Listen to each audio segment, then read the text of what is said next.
What if the very thing you're chasing is running because you're chasing it? What if the peace you're begging for is waiting for you to let go? In this audiobook, you'll discover the quiet power of detachment, not as giving up, but as tuning in. The universe doesn't respond to desperation. It responds to alignment. So breathe, release, trust.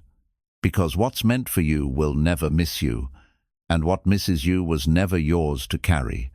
Chapter 1. The Power of Letting Go. Letting go doesn't mean giving up. It means releasing the tight grip of control and allowing life to unfold the way it's meant to. Most people hold on, not because things are working, but because they're afraid of what happens if they don't. But in truth, freedom begins the moment you stop holding on so tightly. It's the first breath after suffocation, the calm after the inner storm. We're conditioned to believe that control is safety, that if we micromanage our lives, nothing can go wrong. But control is a heavy illusion. It's a prison disguised as a plan. When we try to force outcomes, we end up exhausted, anxious, and disappointed. Letting go is the brave act of surrendering to the unknown, with trust that it's all working for us. When you let go, you create space for new blessings, new people, and new direction. Holding on keeps your hands full of what no longer serves you. How can you receive what's next if you're gripping what's already done? Letting go is not loss, it's alignment. True power doesn't come from control. It comes from clarity, the knowing that you're okay whether it happens or not. You stop attaching your worth to outcomes. You stop begging life to work. You begin living it with trust. That's real strength. That's real peace. Letting go doesn't happen overnight. It's a practice. You notice yourself clinging to an idea, a person, a timeline, and you gently release it, again and again. It's a daily decision to trust that what's meant for you will stay, and what leaves is not a punishment but protection. The mind will fight the unknown. It wants certainty, not mystery. But the unknown is where magic lives. That's where growth and miracles dwell. If you knew how everything would turn out, you'd never build faith. Letting go is the door to deeper trust in yourself and the universe. Often, we hold on out of fear. Fear that we'll miss out, be alone, or fail. But fear is not a foundation for a meaningful life. When you let go of what fear told you to keep, you make room for what love wants you to experience. You stop surviving. You start expanding. Letting go doesn't mean you stop caring. It means you care enough to allow things to unfold naturally. You detach with grace, not bitterness. You love from wholeness, not attachment. You begin to see that peace is more valuable than control ever was. There's a quiet confidence that comes with letting go. You no longer need to chase, prove, or beg. You begin to trust your worth so deeply that you don't need to fight for a seat at any table. You know that what aligns with you will find you without force. Think of a clenched fist, tight, tired, tense. Now imagine opening that hand, relaxed, receptive, calm. That's the shift letting go brings. You stop resisting life and start flowing with it. You go from fear-driven to faith-led. Control is heavy, surrender is light. One drains you, the other frees you. Letting go isn't weakness, it's wisdom. It's knowing what you can influence and what you must release. It's trusting that you don't have to carry it all. You never did. People fear letting go because they confuse it with losing. But what if you're not losing anything? What if you're just clearing space for what truly belongs? Letting go isn't subtraction, it's sacred realignment. Letting go is also letting go of who you used to be, the version of you that needed approval, that feared rejection, that settled for less. You release the identities you outgrew. You step into the self you're becoming. Sometimes the greatest healing comes not from adding more, but from releasing what's been weighing you down, the burdens, the expectations, the attachments, all of it. Letting go is the first act of true self-respect. Letting go opens the door to clarity. When you're no longer clouded by obsession or fear, your mind becomes clear. You begin to hear your intuition again. You begin to feel your own energy without outside interference. This isn't about ignoring emotions or pretending everything is okay. It's about feeling everything, then releasing what isn't yours to hold. It's about processing, not clinging, healing, not hiding. Letting go is emotional intelligence in action. We all want certainty, but life doesn't operate on our deadlines. The more we try to control the outcome, the more we suffer. Letting go invites peace by trusting the process instead of fighting it. It says, I'm open, I'm ready, I release. Think of the seasons, they never force themselves. The trees let go of their leaves not in sadness but in wisdom, because letting go allows new life to grow. You are no different. Shedding the old is how the new begins. Letting go doesn't mean you won't feel pain. It means you won't live in it forever. It means you choose healing over replaying, growth over guessing. It's the silent decision to move forward, even when you don't have all the answers yet. You don't have to know how it will work out. Just trust that it will. Letting go is trusting that the energy you put out will return, maybe not the way you imagined, but better than you hoped.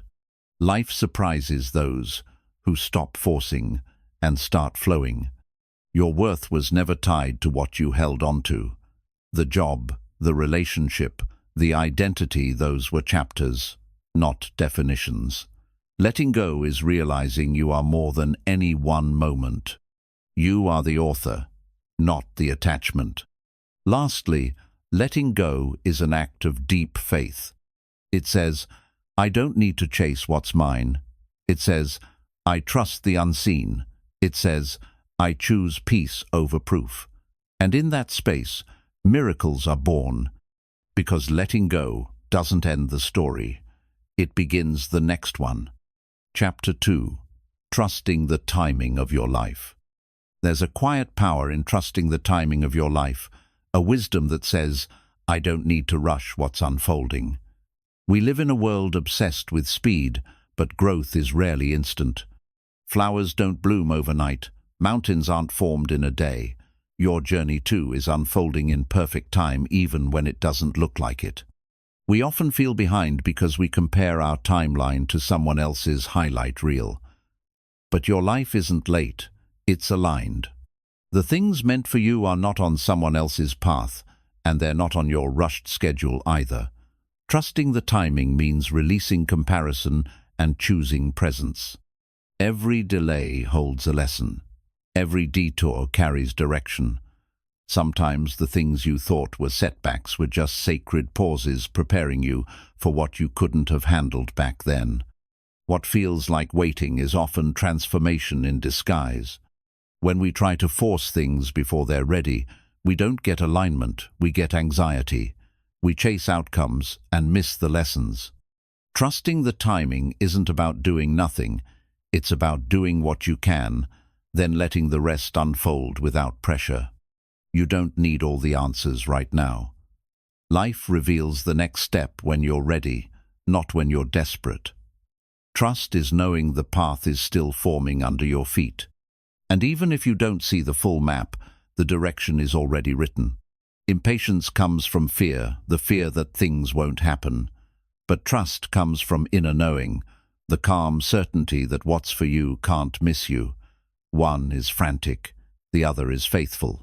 Choose faith. There's a sacred rhythm to life. Seasons, cycles, timing, everything follows a flow. When you align with that rhythm, you stop pushing and start receiving. You stop trying to force the door open and start trusting that the right door will open when you're truly ready. What you're asking for may be delayed, not denied. Sometimes life waits until your mind, heart, and environment are ready. because rushing a blessing before you've built the capacity to hold it only turns it into a burden. Timing protects as much as it provides. Trusting the timing of your life also means trusting yourself, trusting that you're doing enough, that you are enough, that where you are right now is not a mistake, it's a chapter. And the next one will unfold right on schedule. It's easy to believe everything is against you when things take longer than expected. But what if nothing is wrong? What if life is rearranging people, circumstances, and timing not to frustrate you, but to favor you in ways you can't yet see? The universe is never late. Its silence doesn't mean denial. Its delay doesn't mean disapproval. It's always orchestrating things behind the scenes, people you haven't met, opportunities not yet revealed, strength you're still building. When you trust the process, you begin to relax into life. You stop panicking about every twist and turn. You start seeing divine timing in the delays, growth in the pauses, purpose in the waiting. Your peace is no longer tied to how fast things happen. Trusting the timing of your life doesn't mean giving up on goals. It means you move with intention, but without force. You plant seeds, but you don't scream at the soil. You water what you can, then let nature do its work. Patience is power. You'll never feel ready for the big moments if you keep believing you're late. The truth is, readiness is created by trusting the timing. It's built in the quiet work, the consistent effort, the grounded belief that everything is arriving on time. So breathe, stop rushing, stop comparing. Trust the unseen clock of your life. Because when you truly trust the timing, you live with peace in the now, not panic about the next. And that peace is what brings everything to you faster than fear ever could. Chapter 3. Release control, embrace flow. We spend so much of our lives trying to control the outcome, scripting every move, forcing every plan, fearing every detour.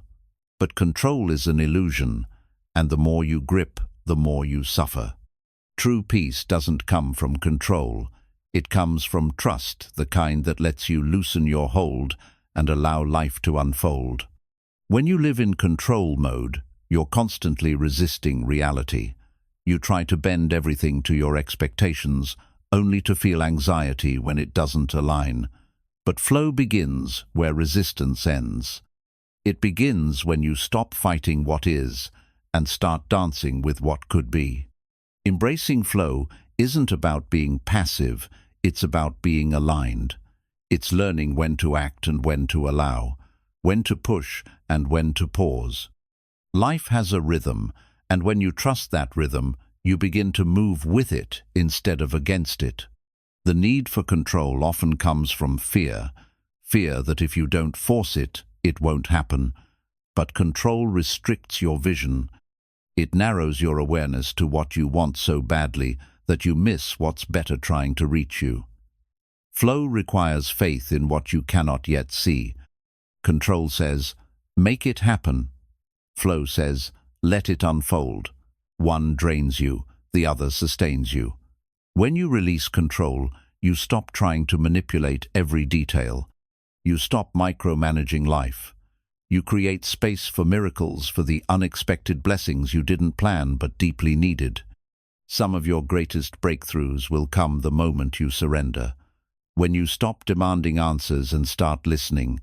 When you stop clinging to your timeline and start trusting divine timing. Life responds to surrender more than struggle. You don't need to fix every moment. Not everything is broken. Some things are shifting, evolving, healing, but that can only happen when you release the urge to interfere. Your job isn't to control everything.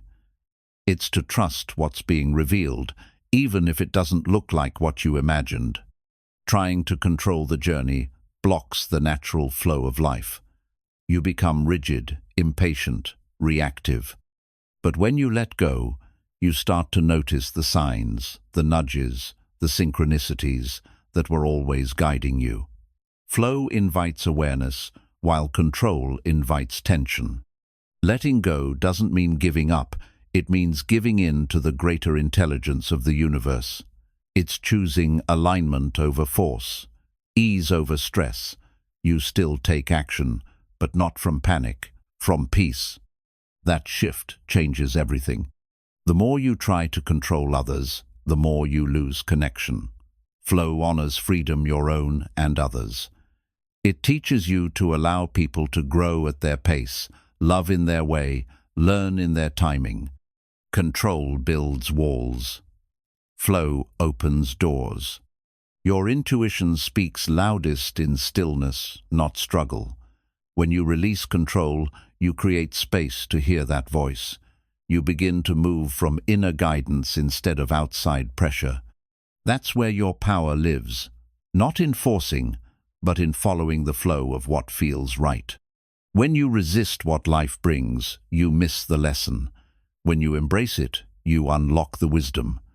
Control says, "This shouldn't be happening." Flow asks, "What is this here to teach me?" That shift opens your heart to growth. Most of your stress isn't about what's happening, it's about your need to control it. But stress melts when you start trusting, when you stop trying to fix the unknown and begin living in the now. That's where life flows freely in the present moment. You've been conditioned to believe control equals safety, but it's an illusion. Control is exhausting, flow is liberating. It's not about having no direction, it's about having direction without desperation. That's where your energy becomes limitless. Sometimes you have to let go of the plan to receive the purpose. Control keeps you fixated on what you think should happen. Flow allows what's truly meant to happen. And more often than not, what's meant is bigger and better than what you imagined. The journey gets lighter when you stop carrying the need to control. You begin to see life as a partnership, not a battle. You do your part, then you let the universe do the rest. That balance brings you peace, presence, and unexpected joy. Flow doesn't mean everything goes your way. It means you trust even when it doesn't.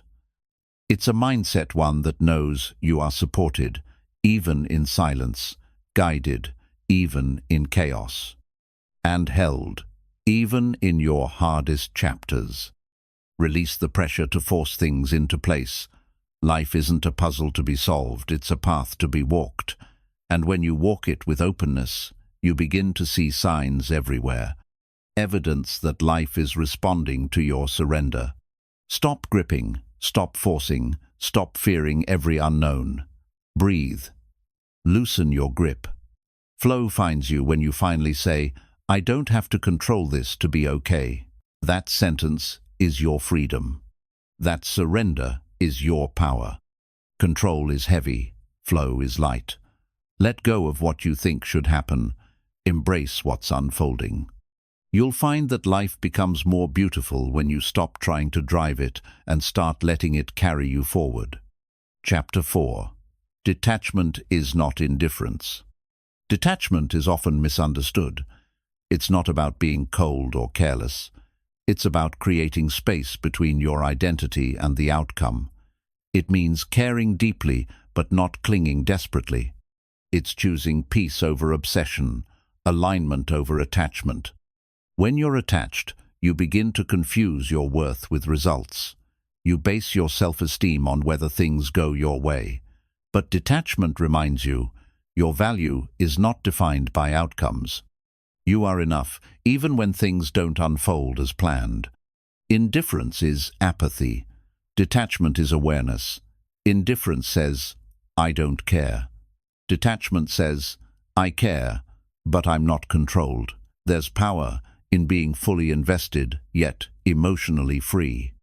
You can give your best and still let go. You don't need to disconnect from emotion, you need to unhook from control. Detachment allows you to feel everything, but not be ruled by it. It gives you the ability to experience love, ambition, and hope without letting them become your identity. When you're detached, you can observe your life without judgment. You stop labeling every delay as failure, every rejection as personal. You gain clarity. You begin to respond instead of react.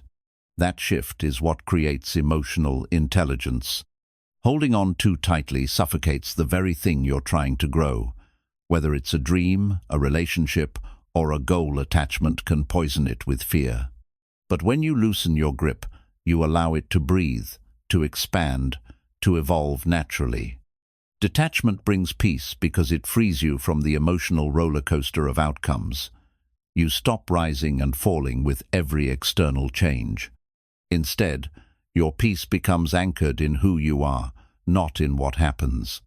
There is beauty in letting things be. When you detach, you stop trying to force people to act a certain way. You stop trying to fix everything. You let people show you who they truly are, and that truth becomes your clarity. Detachment isn't about withdrawal. It's about boundaries. It means protecting your energy from things that don't serve your growth. You no longer chase validation or cling to what drains you. You become grounded, not guarded. In detachment, there is freedom, the freedom to show up fully without fear.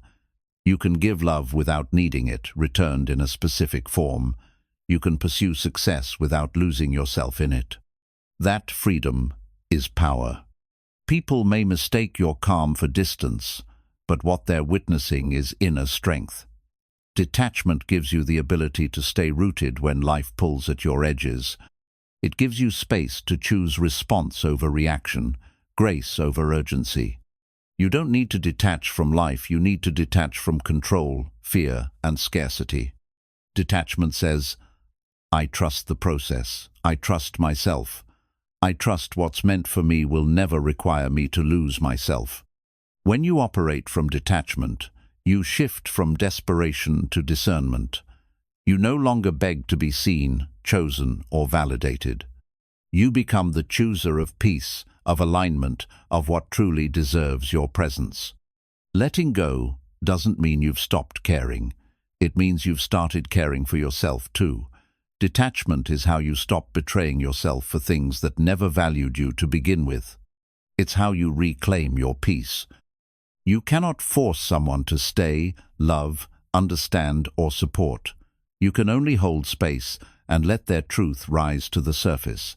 Detachment helps you accept reality without twisting it into fantasy. That's how you stop repeating pain. There's wisdom in surrender, not in giving up, but in giving space. When you detach, you give life room to surprise you. You give grace to yourself. And you let what's real stay, not because you held it tightly, but because it belonged. When you're overly attached, your joy becomes fragile. One bad outcome, and you collapse. But when you detach, you build inner strength. You learn to say, this didn't go how I wanted, but I'm still okay. That's emotional maturity. The things that truly align with you will never require anxious chasing. Detachment reveals what's real by allowing it to come or go without fear. If it's yours, it will stay. If not, you'll make space for something better. Your peace matters more than your pride. Detachment lets you walk away when your soul knows something isn't right, even when your ego wants to prove otherwise. You stop fighting to be seen and start choosing to be at peace. It's okay to want things, to hope, to try. But don't let your joy be held hostage by outcomes. Practice holding your desires lightly. Let your inner world stay calm, even when the outer world shakes. That's the gift of detachment. You are not here to control everything. You're here to experience, to evolve, to let go. The more you release, the more you receive. The tighter you cling, the more you repel. Let go not because you don't care, but because you finally do. Detachment is not the absence of love, it's the presence of balance. It's how you love without losing yourself. It's how you dream without destroying your peace. And it's how you rise, no matter what life brings. Chapter 5. When you stop chasing, it starts arriving. Chasing comes from a place of lack. It carries the energy of not enough, of desperation, of fear that if you don't run after it, It will never be yours, but the more you chase, the more you push it away. What you truly want flows to the version of you who no longer needs to run. When you stop chasing, you begin attracting. You stop grasping at people, dreams, or outcomes, and instead start aligning your energy with them. The universe responds to frequency, not force.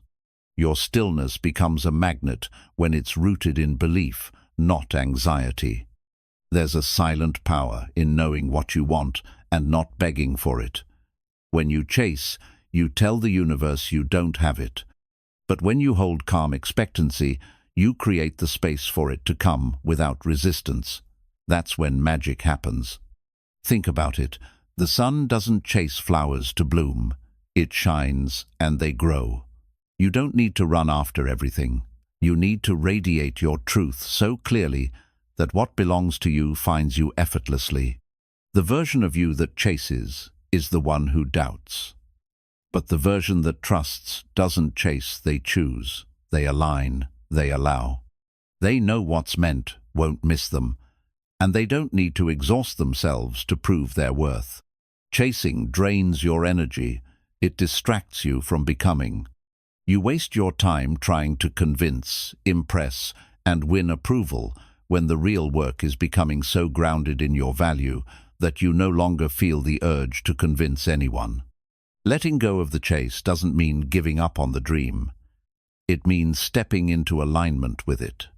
Instead of saying, "Please choose me," you say, "I choose myself." That shift turns your energy from scarcity to abundance. People can feel when you're chasing. It comes off as pressure, insecurity, urgency. But when you stop chasing, you exude peace, wholeness, confidence. You become a frequency people want to be around, not one they feel burdened by. When you stop chasing love, the right kind of love finds you. When you stop chasing success, meaningful opportunities show up. The more you let go of the need to prove, the more you give life the freedom to deliver in unexpected ways. You are not supposed to spend your life running after everything. You're supposed to build a life so aligned, so grounded in truth, that the things meant for you feel drawn in, not pulled by force, but drawn by energy. Chasing creates noise. It clouds your intuition. It makes you settle for what answers your urgency, not your soul. But when you get quiet, when you stop the chase, you start hearing the whispers of your path again. It takes courage to stop chasing, to trust that what you're meant for will meet you where you are. But the moment you stop trying so hard to grasp it is often the moment it reaches out to you. The pause invites the arrival. Not everything requires pursuit. Some things require preparation. Instead of running after it, build yourself into the version who holds it with grace. The dream arrives when you're truly ready, not when you're exhausted from trying. The chase is based in time. I need this now. But alignment is based in trust. It's already on the way. You can live your life either rushing or receiving. The choice determines whether life feels like a grind or a gift. Every time you chase something, ask yourself, am I chasing this because I truly want it, or because I'm afraid without it I'm not enough? That question reveals where your power is leaking. Reclaim it through presence, not pressure. Abundance doesn't chase, it attracts. When you stop proving, stop begging, and stop running, you start becoming. And that becoming is what pulls the right people, paths, and possibilities into your orbit. Look back at your life, how many things came to you once you let go. That's not coincidence. That's energetic truth. The universe honors surrender far more than struggle. When you release, you signal readiness. You don't manifest by clenching your fists. You manifest by opening your hands, by knowing deeply that you're enough without it and still holding the vision. That paradox of desire and detachment is where manifestation lives. Your worth is not measured by how hard you chase. It's measured by how fully you embody. Embody peace, and peace finds you. Embody love, and love shows up. Stop running, start radiating. Let others chase noise you, stay rooted in truth. Let others seek validation you, stand in your knowing. When you stop chasing, you stop leaking energy. You begin to magnetize everything meant for your evolution.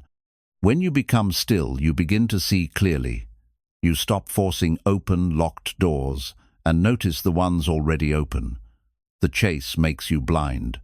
Presence gives you vision, and with vision comes wisdom. You've never needed to chase what was yours. You only needed to become the version of you who no longer doubts it. That version doesn't chase. That version receives. When you stop chasing, you begin to prioritize inner peace over outer approval. You start moving in silence, no longer broadcasting your every goal in search of praise. You become deeply rooted in your journey, not to prove, but to evolve. Letting go of the chase allows you to finally meet yourself. You turn inward and ask, what part of me feels incomplete? And then you begin healing that part, instead of seeking someone or something else to complete it. The universe responds to your state of being, not your effort to control it. When you shift from force to flow, you invite miracles. The things you once chased begin to appear not because you worked harder, but because you aligned deeper. The energy of chasing carries tension, fear, and impatience. But when you release that energy, you start moving from trust. Trust is magnetic. It tells life, I'm ready without needing to cling. And that calmness attracts everything faster. You were not meant to live in constant pursuit. You were meant to rise, align, and allow. Life isn't about frantic motion, it's about focused becoming. When you become what you seek naturally finds you. The right people won't need to be chased. The right opportunities won't require constant persuasion. What's meant for your soul won't need pressure. It will arrive when you're in alignment, not when you're in panic. Sometimes the delay is divine. The pause teaches you how to stop chasing and start trusting. The space between wanting and receiving is where your character gets built. Don't rush that space, become in it. When you chase, you're telling life you don't believe it'll come to you. But when you relax into expectancy, you shift the entire frequency. You're no longer a beggar of blessings, you're a carrier of them. You'll know you've stopped chasing when you no longer feel the urgency to be chosen. You don't chase people, outcomes, or timelines anymore. You trust that the ones who are meant to choose you already feel you, even in your silence. Many people never receive because they never stop chasing. They grip so tightly to what they want that they close the door to grace. Open your hands, soften your timeline. Let it find you when the moment is truly meant. The greatest strength is restraint, not in emotion, but in motion. The strength to sit still, to not chase, to breathe and believe. That strength tells the universe you're ready, not needy. Ready. Releasing the chase is how you reclaim your energy. You stop wasting time overthinking, overgiving, overdoing. You start conserving your focus, protecting your mind, and preserving your spirit. That's how you level up. The moment you stop running is the moment you realize how much was already available. Clarity arrives when you're no longer clouded by desperation. The answers you've been chasing were waiting for your stillness. What if what you're chasing is only avoiding you because you're chasing it? What if the chase is the very signal that you don't have it?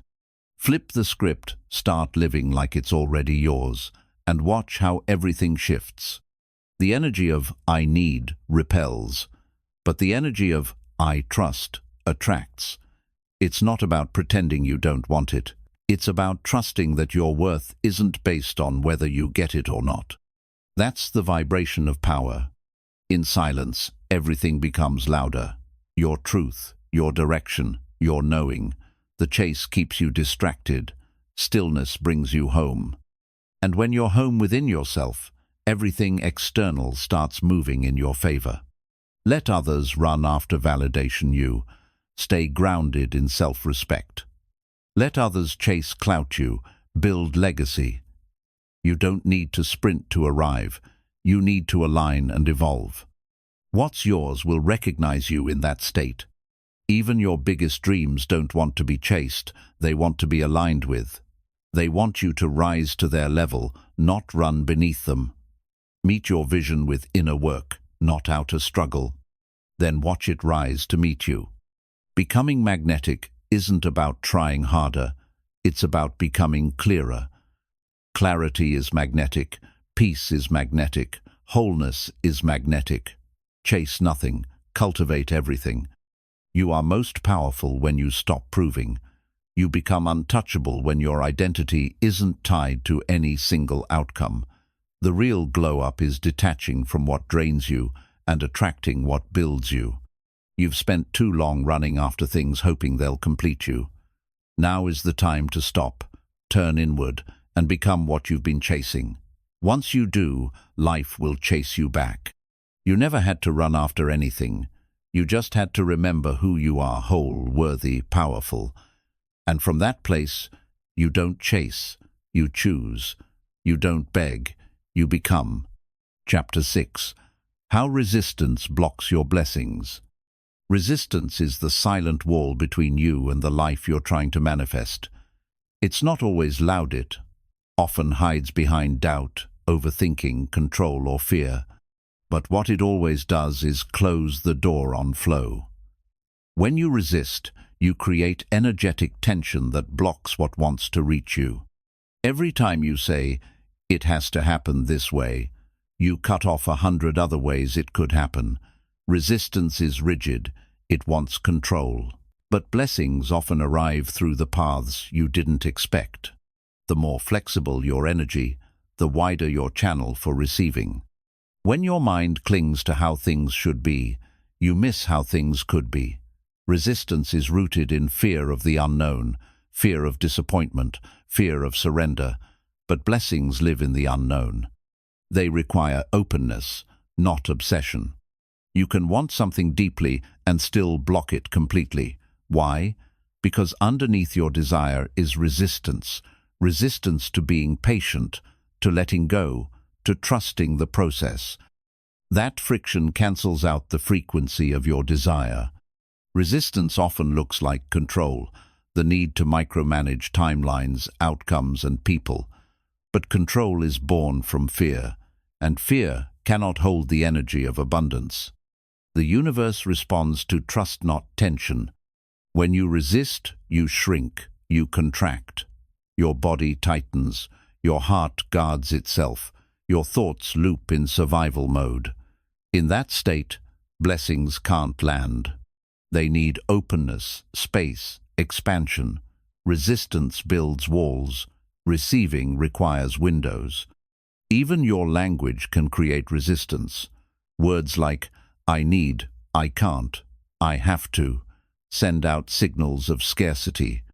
But when you shift to "I allow," "I trust," "I am open to," your energy softens and blessings begin to flow more freely.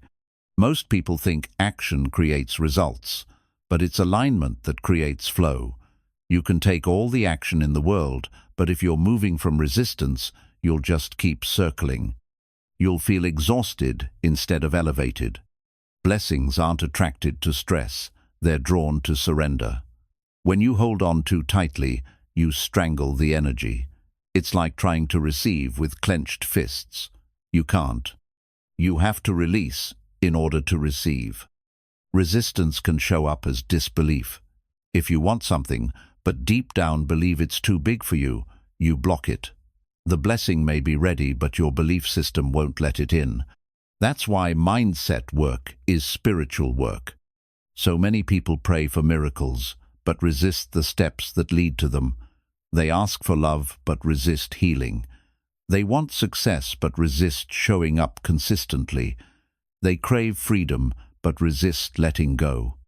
Blessings require full energetic participation. Letting go doesn't mean giving up. It means loosening the grip that's choking your ability to receive.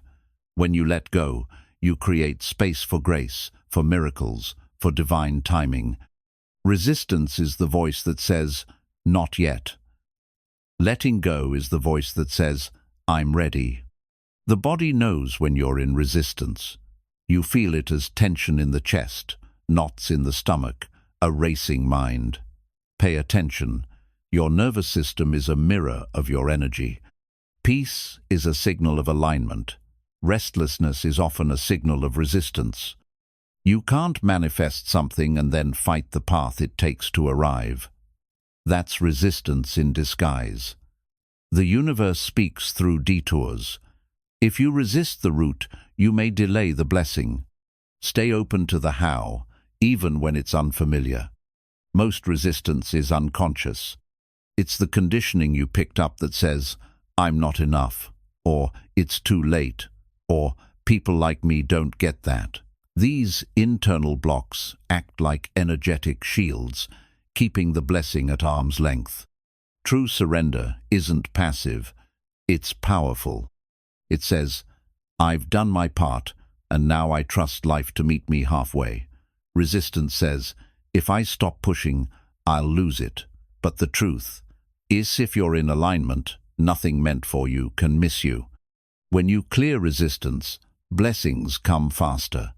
People call it luck or divine timing, but often it's just you finally getting out of your own way. The moment you stop blocking it, the things you've been asking for start showing up. Even resistance to being seen can block your growth. You want success, but are afraid of visibility. You want love, but fear vulnerability. You want more, but resist responsibility. To receive fully, you must also be ready to receive. Don't fight your resistance. Observe it. Ask what it's protecting. Many times, it's an old fear trying to keep you safe, but safety isn't always truth. The same wall that shields you from pain also keeps out your potential. You were not meant to live clenched. You were meant to open, to expand, to rise. Resistance is the final barrier between the life you dream of and the life you live. Break it by trusting more than you fear. You don't need to do more. You need to unblock more. Your blessings are already en route, but your resistance is the red light in the way. Shift your energy, and you shift your entire reality. Let today be the day you choose trust over tension. Let go of the outcome. Release the how. Align your energy with peace, and watch how effortlessly things begin to move in your favor. The blessing is not ferrets just waiting on you to stop resisting it. Sometimes resistance isn't loud, it's subtle, like procrastination, hesitation, or the constant urge to overplan. It looks like perfectionism, but it's really fear in disguise. That fear builds a barrier between your current reality and the next level you keep asking for. You may be doing all the right things, but if you're doing them while doubting yourself, you're canceling your own efforts. Resistance doesn't just block blessings, it distorts them. It makes what's meant to elevate you feel unreachable, when in fact it's just waiting for you to believe. The universe is responsive, not reactive. It doesn't respond to how hard you push. It responds to how aligned you are. Resistance tells the universe you're unsure, unready, or unavailable. And so, even the best opportunities pass by unnoticed or unused. When you try to control every outcome, you forget that some of the greatest blessings come from surprises. Resistance chokes spontaneity. It's the part of you that refuses to let go of the pen, even though life writes a far better story when you stop trying to force every chapter.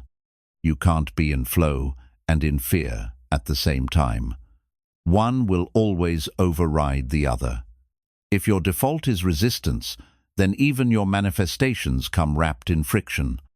But when your default is trust, life becomes softer, and everything begins to unfold more naturally. Resistance drains energy. It keeps you mentally exhausted, emotionally blocked, and physically tired. Not because you're doing too much, but because you're fighting too much. Letting go doesn't weaken your path, it clears it. People think surrender means being passive, but it's not. It's choosing peace over panic. It's making moves from clarity, not chaos. When you stop resisting, your mind becomes a channel instead of a cage. And that's when real creativity and clarity flood in. If your energy is constantly saying, "I don't trust this," then your life reflects that doubt. Opportunities hesitate to land where there's constant resistance. But when your energy says, "I'm ready, I'm available," the gates begin to open. Resistance is a silent prayer for things to stay the same. It may sound like you're chasing more, but deep inside, resistance is clinging to the familiar, even if that familiar is pain. Letting go means releasing your attachment to what used to feel safe, but now holds you back. You don't attract what you want, you attract what you're aligned with. And if resistance is your dominant state, then even your desires get rerouted. Blessings need openness. Resistance puts up a "do not enter" sign to the very things you're asking for. Even your past can become resistance. Constantly revisiting old pain, old stories, old failures creates emotional traffic. Blessings travel on clean roads. If your energy is cluttered with yesterday, how can today find space to grow? Resistance often hides in overthinking. You're not stuck, you're just spinning in circles trying to outthink a divine process. The mind cannot solve what the soul must surrender. Some things aren't meant to be figured out, only released. Healing is about releasing resistance. You don't need to become someone new to be blessed. You just need to release everything that tells you you're not already worthy. Beneath the resistance is a version of you that knows how to receive with grace. When you chase outcomes from fear, you invite results that match fear. But when you move from peace, everything begins to mirror that. Let your energy be the magnet. When you drop resistance, you start pulling instead of pushing. There's a reason. Meditation, silence, and stillness are powerful. They strip away resistance. They reconnect you to flow. They bring you back to the frequency of receiving. In stillness, you hear the guidance you missed while resisting. Blessings don't force themselves into your life. They wait for your permission. And permission comes when you soften, when you breathe, when you stop trying to control what was never yours to carry in the first place. If you're gripping too tight, ask yourself why. What fear are you feeding with that grip? What outcome are you terrified of losing? When you answer that, you'll understand your resistance. And once it's understood, it begins to dissolve. True surrender feels like peace, not panic.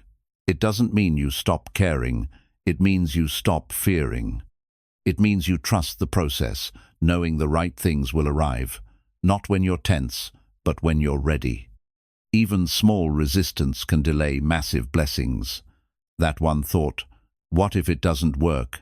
can stall a breakthrough. That one emotion, "I don't deserve this," can block a miracle. Your blessings are ready. The only question is, are you? The more you try to rush it, the more resistance you create. Your timeline is not the divine timeline. Let things unfold at the speed of alignment. Slow doesn't mean never, it means stable. Trust that pace. Every area where you feel stuck may not need more effort, it may need less resistance. Try removing force before you add more strategy. The solution may not be in what you do next, but in what you finally stop doing. To receive fully, you must be empty of fear, doubt, and obsession. You must create emotional space. That's the gift of releasing resistance. It frees you from chasing and opens you to attracting. And in that stillness, blessings don't just arrive, they flow. Chapter 7. Surrender is a strength. Surrender isn't weakness. It's choosing peace over panic. It's standing still when everything inside you wants to rush. It's realizing that forcing your way through life doesn't make you powerful, it makes you tired. Strength is found in the stillness where trust lives. When you surrender, you shift from trying to control everything to allowing what's meant to find you. You stop gripping life so tightly that it can't breathe. Surrender is not giving up, it's giving in to the flow of what's right, not just what's rushed. Many think surrender is a last resort, but in truth, it's the most powerful move you can make. It means you've finally understood that you can't manipulate divine timing. You no longer beg for doors to open. You walk in faith until the right one does. True strength is knowing when to act and when to wait. Surrender teaches you the sacred art of patience, not passive waiting, but powerful trusting. It's knowing you've done your part, and the rest is no longer yours to control. There's power in saying, I release this, not because you don't care, but because you care enough to not carry what's not meant for you. That release creates space. And from that space, clarity, healing, and alignment rush in like breath after suffocation. You don't have to know how it will work out to trust that it will. Surrender is trusting the unseen while staying grounded in who you are. It's walking in purpose even when the path is blurry. It's faith in motion. Surrender is strength because it puts your ego aside. It silences the part of you that screams, I must fix this now. It allows humility to rise and wisdom to speak. That inner quiet is where your real strength takes root. When you surrender, you stop fighting battles that were never yours to begin with. You stop arguing with reality and start aligning with truth. And that truth leads you to a more grounded, more elevated version of yourself. You don't lose power when you surrender. You just stop wasting it. You redirect it. You move from panic energy to presence, and presence is always more potent than pressure. Surrender strengthens your connection to life. You begin to listen not to your fears, but to your inner knowing. And from that knowing, you move differently. You speak softer. You wait longer. You choose better. The world teaches you to grind, to hustle, to never stop moving. But your soul sometimes needs stillness to realign. Surrender is how you return to yourself. It's how you tune out the noise and remember what truly matters. Surrender is an act of faith, not passivity. You still show up. You still dream. But you stop manipulating outcomes. You trust that what's meant for you will feel right, flow right, and arrive right, not forced or delayed by fear. Sometimes the strongest thing you can say is, I don't know, but I trust. That trust becomes your anchor when life is uncertain. It's not ignorance, it's wisdom clothed in grace. Letting go doesn't mean you stop caring. It means you've chosen to care for your peace more than your pressure.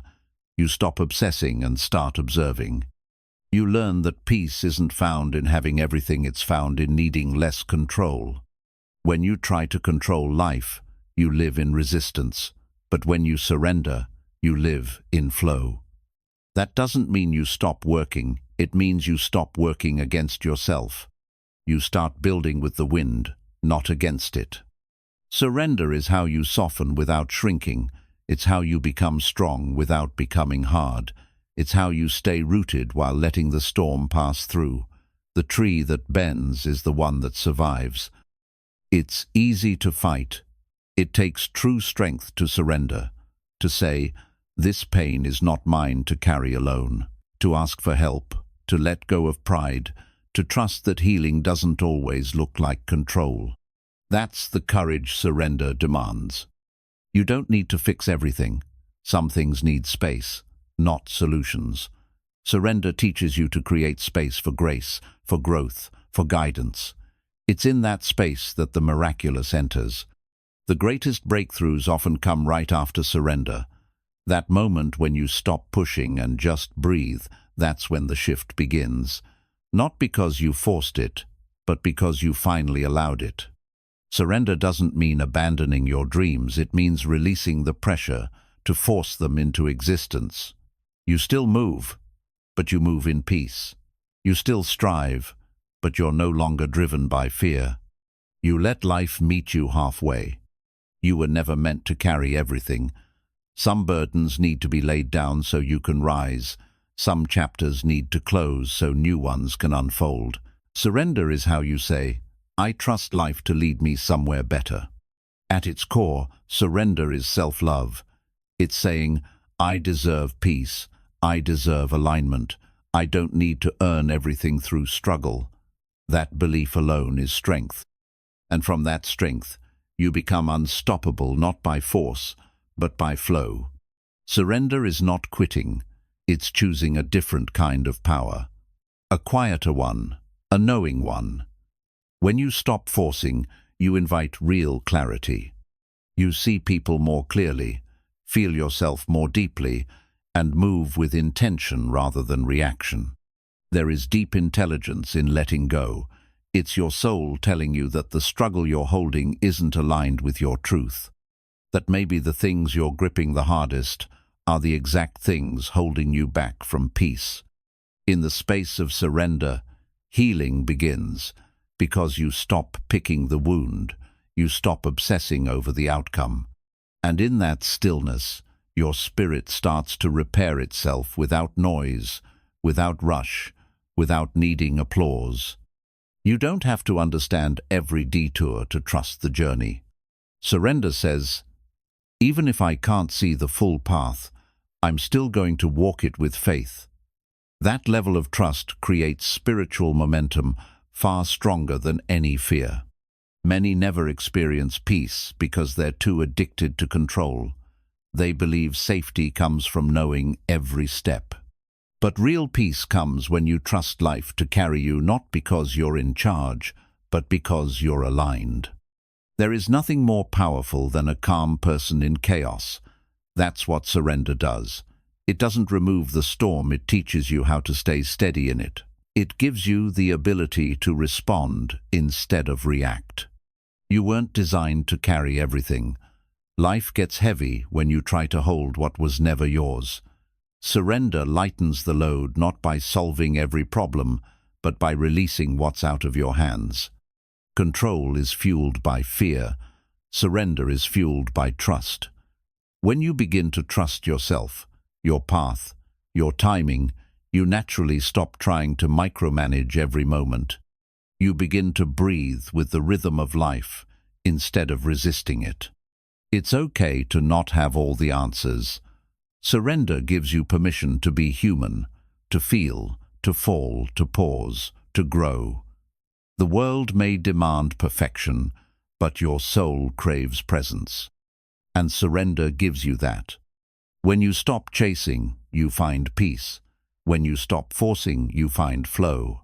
And when you surrender, you find your center, that sacred space inside you that always knew you were enough. Sometimes you think holding on is strength, but often it's letting go that takes more courage. It takes strength to walk away, to pause, to release the outcome and say, I trust what's unfolding. When you surrender, the universe speaks louder. You start noticing signs, synchronicities, and quiet nudges, because your energy is no longer chaotic. You're no longer trying to override life. You're listening to it. Surrender is the doorway to transformation, because when you stop being who you think you need to be, you become who you really are. And that version of you is not built on fear, it's built on trust. Not everything needs to be pushed. Not every battle needs to be fought. Surrender teaches you the wisdom of choosing your energy wisely. You learn when to act and when to be still. That discernment is strength. The need to control often comes from childhood wounds where unpredictability created fear. But healing begins when you realize the present moment is safe and you no longer need to grasp for control to feel secure. You won't miss what's meant for you when you surrender. In fact, surrender ensures that what's truly aligned can reach you without distortion, without fear blocking the way, without resistance slowing it down. Surrender is self-respect. It's saying, I refuse to exhaust myself over things that are not mine to carry. That boundary protects your energy, your heart, and your ability to stay open to real love and purpose. There's peace in surrendering your timeline. When you stop measuring your life against others, you begin to enjoy your own rhythm.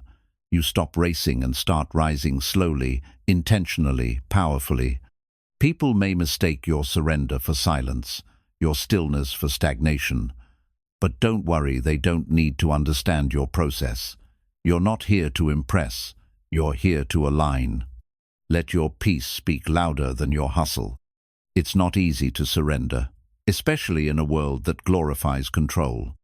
But the most profound transformations often happen when you finally say, I let go. Not because you're done trying, but because you're ready to trust something higher. Surrender doesn't mean you stop desiring. It means you stop attaching your worth to the outcome. You can still dream big, but your peace doesn't depend on whether or not it happens. That's emotional freedom. The moment you surrender, your nervous system relaxes, your mind clears, your heart opens. And in that openness, you begin to receive what your control was blocking all along: peace, direction, and the next right step. Chapter 8. You are always guided, even in silence. There are moments when life feels still, almost too quiet. In that silence, it's easy to doubt, to wonder if anything is happening behind the scenes. But that stillness isn't emptiness, it's alignment. You're being guided, not with noise, but with nudges only your soul can hear. Guidance doesn't always come in the form of answers. Sometimes it comes as a gentle whisper of peace when you think everything is falling apart. That calm is not random, it's direction. It's the universe telling you, keep going, you're not lost. You may not always feel the path under your feet, but the path is always there. Each step, even when uncertain, is part of the unfolding. Silence is the language of the divine. And if you learn to sit with it, it will reveal more than any external noise ever could. When life quiets down, your intuition grows louder. You begin to notice things others miss. You become sensitive to energy, to people, to moments that feel like déjà vu. That's not coincidence, it's confirmation. You're tuned in to something higher. We're taught to expect loud signals, a clear voice, a perfect sign, an exact roadmap. But real guidance is rarely like that. It's subtle, a repeated thought, a recurring dream, a persistent feeling.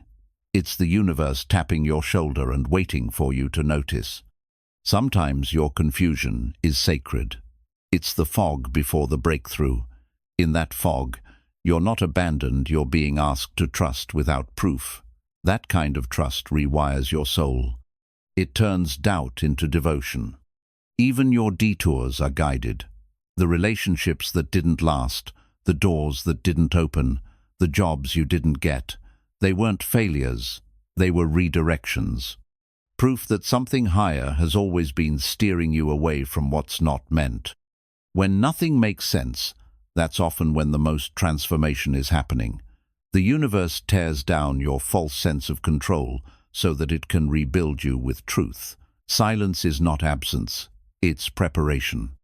You've felt it before, that unexplainable peace in the middle of chaos. That's your proof. That's your inner compass aligning with something unseen. You may not know the whole map, but you're being guided step by step. You don't need a loud sign to know you're on the right path. Peace is the real sign. If something brings clarity, even if it's hard, that's guidance. If something drains your soul, even if it looks good on paper, that's redirection. Silence forces you to listen differently, not with your ears, but with your heart. And once you train yourself to trust that kind of listening, you never get truly lost again. You learn to move not by sight, but by energy. You are not forgotten, you are being shaped. Just because you can't see movement doesn't mean it's not happening. Seeds grow in darkness, and so do you. The quiet seasons are the soul's greatest classroom. When you're in silence, your connection to Source strengthens. There's no interference, no static, just a direct line between your spirit and the divine. You begin to feel your way forward, and that's a more powerful guide than logic. You might feel alone, but you've never been without guidance. Even in your darkest hours, something inside you kept going. That something is not weakness, it's the inner voice of your higher self, reminding you that your story isn't over. Life doesn't yell when you're off track. It gently nudges you with discomfort, misalignment, restlessness. Don't ignore those signs. That's your soul signaling you to realign. The pain is often the message. It's okay to not know where you're going. The truth is, clarity comes in layers. You get just enough to take the next step, and only when you take it does the next one appear. That's divine guidance. It teaches trust through motion. There is wisdom in waiting. When nothing seems to be moving, your spirit is being recalibrated. You're being cleared of noise, distractions, and false identities. You're not stuck, you're being still to strengthen your next leap. Stop demanding loud answers. Start asking quieter questions. Ask, what feels light? What brings peace? What drains me? The answers are already in you, the silence is just giving them space to speak. When life goes silent, most people panic, but the ones who trust, they evolve. They know silence is sacred. It's where strength is born, clarity is nurtured, and alignment is found. You are being guided, even now. Not everyone will understand the path you're on, and they're not supposed to. Your guidance is uniquely coded to your frequency. Others won't hear what you hear or feel what you feel. That's not loneliness, that's protection. Your story is being written in spaces unseen. Your healing is unfolding between the lines. Trust the quiet. Trust the pause. Trust that what's forming in stillness is bigger than anything you've had to force. In a world that rewards noise, be someone who trusts the quiet. Let silence shape your strength. Let trust replace urgency. You don't have to chase alignment, you just have to stop running from it. Guidance doesn't always need a signpost. Sometimes it's a sudden sense of peace after making a decision, or a moment of stillness that whispers, "This is right." When you stop expecting loud directions and start tuning into subtle feelings, everything becomes a message. Your path is not linear, and neither is your guidance. It bends, folds, and loops in ways you may not understand in the moment, but with time, clarity arrives. What seems like confusion now often turns into a beautifully connected thread later. Silence reveals the strength of your own wisdom. When you quiet the external voices, you begin to hear your inner guide more clearly. That voice has always been there beneath the fear, beneath the noise waiting for your attention. There's something sacred about doing what feels right, even when no one else gets it. That's alignment. You don't need validation when your soul is at peace. Trust the internal yes. It's wiser than 1,000 outside opinions. When you release the need for constant confirmation, you reclaim your power. You stop outsourcing your direction. You begin to realize that you were never lost, just disconnected from your deeper knowing. Every time you feel stuck, ask yourself, what is this moment trying to teach me? The lesson is the guide. The resistance is the message. The delay is the preparation. Nothing is wasted when you're paying attention. Silence isn't a punishment, it's a purification. It filters out the unnecessary, so only truth remains. That's why silence feels uncomfortable. It's asking you to face your inner self without distraction. The more you sit with silence, the more you realize how loud your soul truly is. The clarity you seek isn't found by doing more, but by becoming still enough to hear what's already speaking inside you. Guidance doesn't always show up as light. Sometimes it's a closed door, a heavy feeling, or a sudden sense of being off. These are not to be ignored. They are sacred red flags, designed to protect you from misalignment. When you stop fighting the silence and start embracing it, you open a doorway to divine wisdom. You begin to see the invisible patterns, the perfect timing, and the gentle way the universe moves everything into place. You don't need to figure it all out. That pressure is what disconnects you from guidance. Let yourself trust what feels aligned, even if you don't have all the evidence. Faith is often the first step to receiving clarity. So many people are looking for loud signs when what they really need is quiet faith. Your next step might not be shouted. It might simply feel light, calm, and effortless. That's the language of true alignment. Your inner compass always works, but only if you stop spinning the needle. Calm your thoughts. Breathe. Stop searching so hard, and you'll realize the answers are rising within you like the sun behind the clouds. The universe speaks in flow, not force. If you feel like you're pushing uphill, maybe it's not the right hill. Alignment doesn't require aggression. It requires attention to the way things feel, not just the way they look. If you ever feel lost, go quiet, walk in nature, listen to music that moves you. Journal, sit in stillness. These are not wasted moments. They are sacred rituals of reconnection with your inner guide. The people around you may not understand your quiet season, and that's okay. Silence isn't about them. It's about you rediscovering who you are without the noise, the pressure, or the need to please. Don't confuse lack of movement with lack of guidance. Sometimes the most powerful growth is invisible. Roots don't show while they're strengthening, but they're doing the most important work beneath the surface. In silence, you start recognizing patterns, how certain things keep returning, how energy shifts around specific people, how your body reacts to different choices. This awareness is guidance in its most honest form. You are not disconnected, you're just being refined. Sometimes the universe pulls you inward before it pushes you forward. It's in the silence that your inner strength is sharpened. The still moments are when healing happens. Old beliefs surface.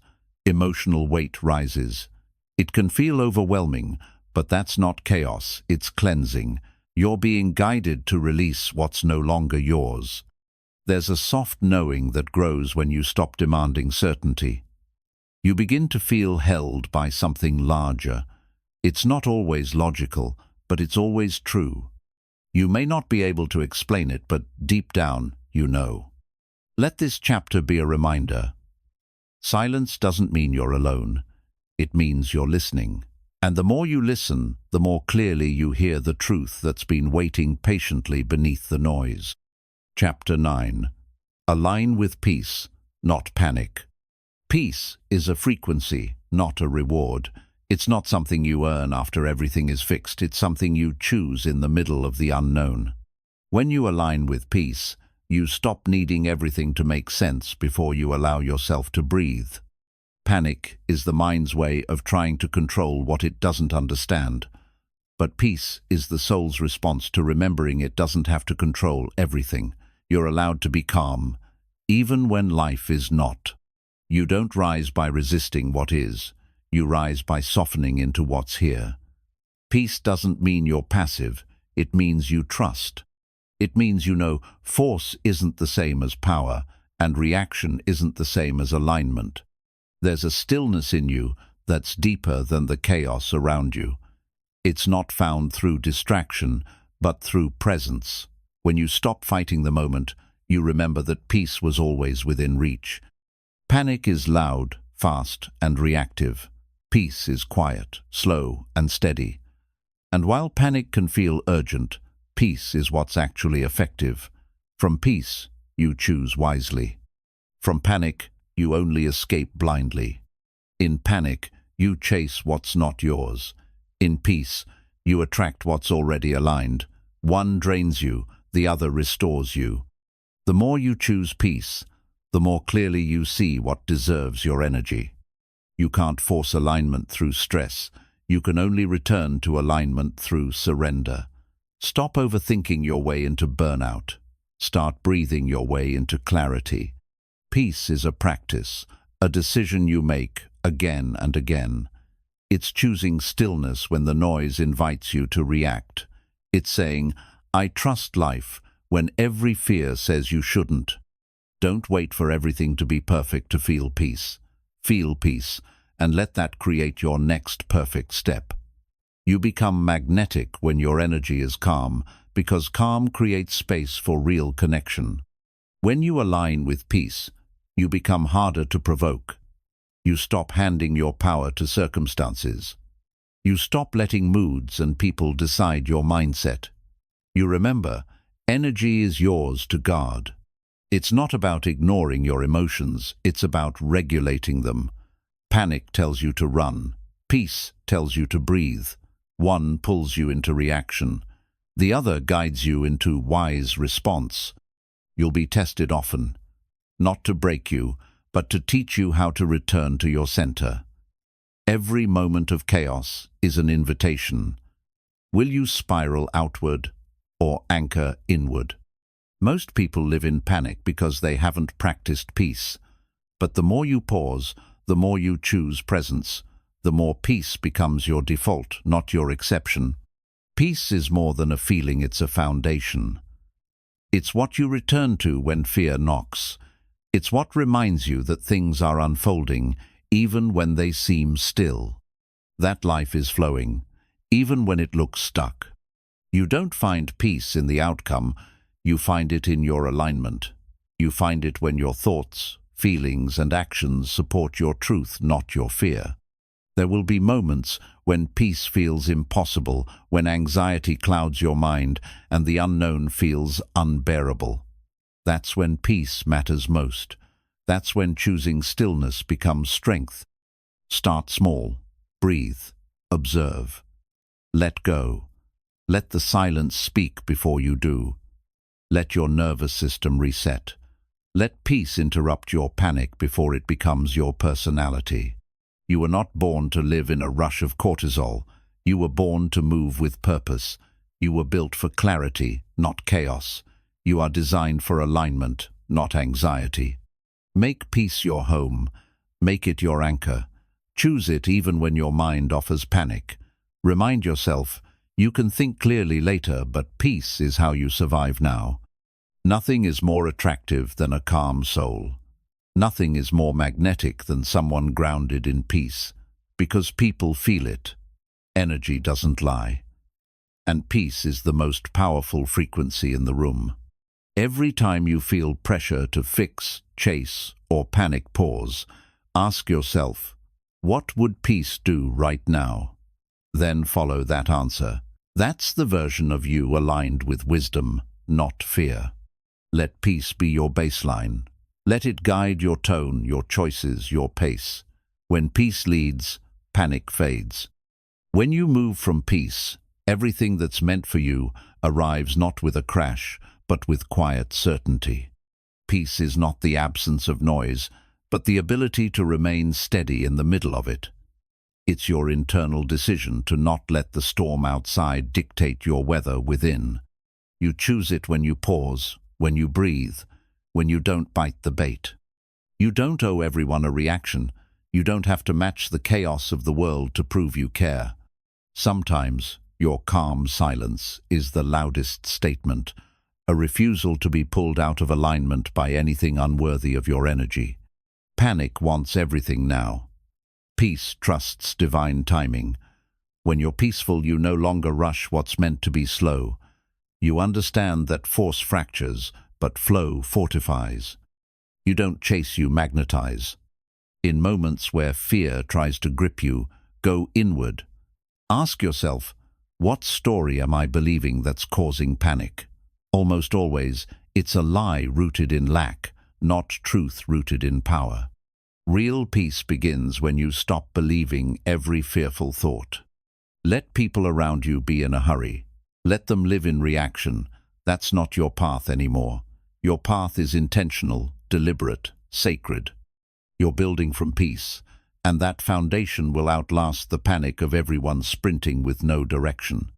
There's an elegance in peace, a quiet confidence. It's not loud, but it speaks volumes. When you walk into a room grounded in peace, you shift the energy. You don't need to explain your power, people feel it.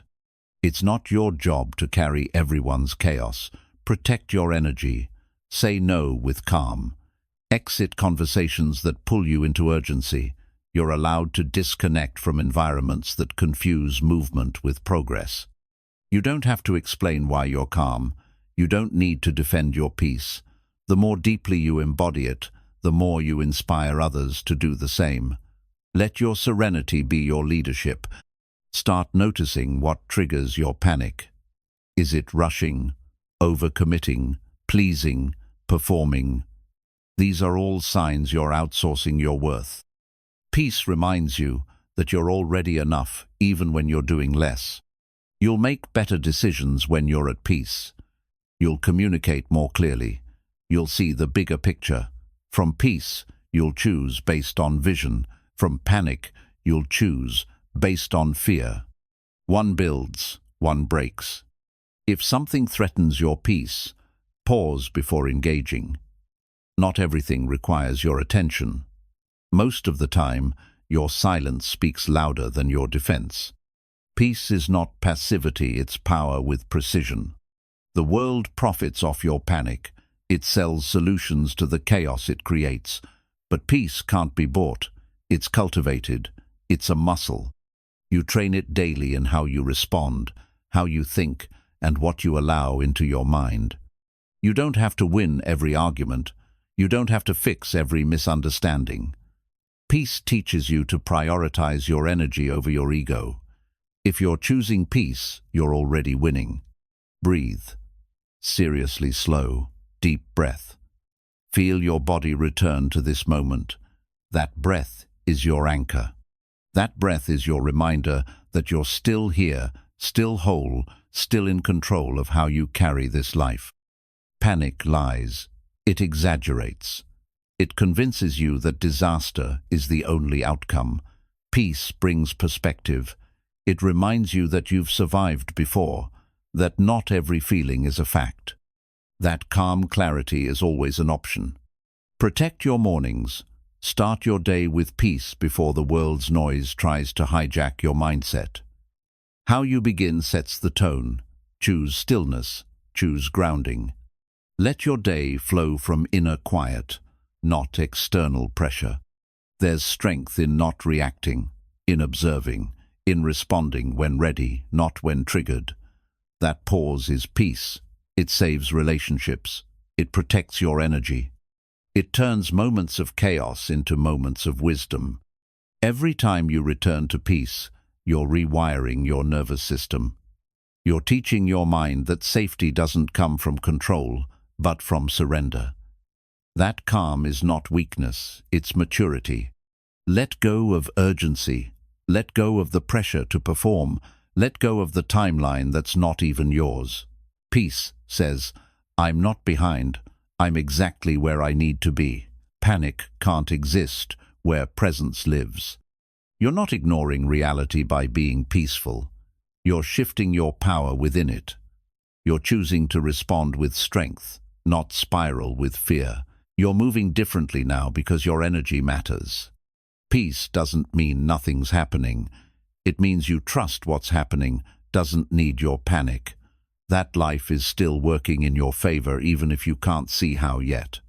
The more you live from peace, the more you become a mirror for others to find it too. Be the reminder in a world that glorifies urgency that calm is a superpower. Let peace be your protest. Let peace be your revolution. Chapter 10. Letting go makes room for the right things. Letting go isn't about loss, it's about space. It's about clearing what no longer aligns so something better can arrive. You cannot receive with closed fists. When you loosen your grip on what's not serving you, you create room for what will. We often hold on to things out of fear. Fear of being alone, fear of failure, fear of the unknown. But fear keeps us clinging to comfort even when that comfort is crushing us. Letting go is the ultimate act of faith, it says. I trust there's more. Holding on to what hurts doesn't heal you, it hardens you. You build walls where you need windows. You protect wounds instead of transforming them. Letting go means choosing to stop reliving the pain and start rewriting the story. Not everything that comes into your life is meant to stay. Some people, habits and thoughts are chapters, not the whole book. The longer you try to force permanence where there's only a lesson, the more peace you push away. Letting go doesn't mean erasing the past, it means releasing its control. It means you honor what it taught you, then step forward without dragging it like a weight. You don't need to keep carrying what has already completed its purpose. You're not weak for walking away, you're wise. You're choosing alignment over attachment, you're choosing growth over guilt. Letting go isn't quitting, it's knowing you deserve something more aligned, more alive, more real. There's freedom in releasing what no longer fits. The moment you let go, your hands are open again. You stop gripping tightly to old patterns, and suddenly, life can breathe through you again. There's oxygen in release. The more you let go of what drains you, the more you realize how light you were meant to feel. We normalize heaviness so much, we forget what it's like to feel free. You deserve lightness. You deserve ease. You just have to choose it. Letting go creates clarity. It removes the noise. It silences the distractions. Suddenly, you see what was always there but buried beneath your attachment, your truth, your power, your peace. You don't need to explain your release. Not everyone will understand the boundaries you set, the shifts you make, or the exits you choose. But your healing doesn't need permission, it needs your protection. When you hold on to things out of habit, you create emotional clutter. That clutter blocks intuition, drains energy, and clouds your decisions. Letting go is spiritual decluttering. It sharpens your vision and restores your strength. The right things don't require you to shrink, chase, or beg. They flow, they fit, they nourish. But they often can't enter until you release what's occupying their space. You can't invite in peace if chaos still has the keys. Grief may follow letting go, but growth will follow grief. You'll mourn what's gone, but you'll also begin to bloom. That's the paradox. Release hurts before it heals, but the healing is always more powerful than the pain. Sometimes letting go isn't loud, it's quiet decisions, silent boundaries, gentle shifts in energy. You don't need dramatic goodbyes. Sometimes you just need to stop showing up where your soul no longer feels safe. Release expectations that were never yours to carry. Release timelines that were built from comparison. Release roles that kept you small. You're allowed to evolve. You're allowed to start again. You're allowed to change. Your next chapter doesn't need your past to approve. The most powerful transformation begins when you let go of needing things to look how they used to. Letting go gives life permission to surprise you with something better. Let go of resentment, it keeps you tethered to stories that no longer serve you. Let go of perfection, it keeps you paralyzed. Let go of who you were expected to be so you can finally become who you really are. Letting go is a daily practice. It's not one big moment, it's hundreds of small choices. Each time you say no to what drains you and yes to what heals you, you're letting go of one life to build another. Release doesn't mean you don't care. It means you care enough about your energy to no longer place it in empty places. It means you care enough to choose peace again and again. If you want to rise, you must release. You must detach from the weight that keeps you grounded in fear. Letting go is how you grow wings. It's how you become who you were always meant to be: unburdened, unbound, unstoppable. You don't find the right life by clinging to the wrong one. You don't find your power by staying stuck. Every time you let go of what's not yours, you take a step toward what is. Your next level is waiting, and it's lighter than you think. Letting go isn't weakness, it's wisdom. It means you've outgrown what no longer fuels your spirit. Sometimes, what once served you becomes what now stifles you. And the strongest move is choosing freedom over familiarity, even when it's hard. When you release, you're not just removing something, you're reclaiming space. You're making room for clarity, for peace, for what aligns with your evolution. You're allowing the next chapter to breathe, instead of letting the old ones suffocate it. You can't fill your life with purpose while it's still full of past, just like you can't download a new program without deleting the one that's crashing your system. Clearing out isn't about loss, it's about better function, deeper meaning. People often fear letting go because they confuse it with being empty. But the truth is, emptiness is the first step to being filled correctly. Letting go creates sacred emptiness space that invites the right things to finally enter. There's power in the pause that follows release. In that quiet moment after you let go and the world feels still and unsure, that's when you meet yourself. That's when your intuition speaks loudest. That's when transformation begins. Stop watering dead plants. Stop feeding what no longer grows. Your energy is too sacred to waste on anything that doesn't nourish your soul. What's meant to grow with you will never ask you to shrink to stay. Letting go is alignment in action. It's when you choose to match your decisions to your higher self, not your past self. It's when you stop settling for less than what you were created for. Sometimes you hold on because you remember the good times, but memory is not always a reason to stay. A chapter can be beautiful and still be finished. You're allowed to carry gratitude and move forward at the same time. You don't owe your past a lifelong loyalty. You owe your future a clean start. You owe your present your full presence. And that means knowing when to release the old to make space for what's now. Letting go is an act of deep self-respect. It says, I'm done repeating the same lesson.